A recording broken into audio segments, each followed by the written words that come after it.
কি হবে যদি তুমি কিবোর্ড থেকে অল্ট কন্ট্রোল ডিলিট প্রেস করো? সিকিউর মেনু ওপেন হয়ে যাবে এবং এখানের সাহায্যে তুমি সিস্টেমকে লক করতে পারবে, ইউজার সুইচ করতে পারবো, সাইন আউট করতে পারবে, পাসওয়ার্ড চেঞ্জ করতে পারবে এবং টাস্ক ম্যানেজার ওপেন করতে পারবে এবং এখান থেকে কিন্তু ক্যান্সেলও করতে পারবে।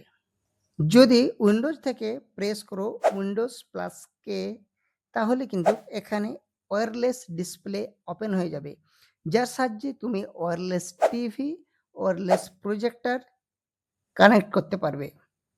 প্রেস উইন্ডোজ প্লাস আই, এখানে উইন্ডোজের সেটিং ওপেন হয়ে যাবে এবং এখান থেকে সমস্ত সেটিংস তুমি কিন্তু চেঞ্জ করতে পারবে।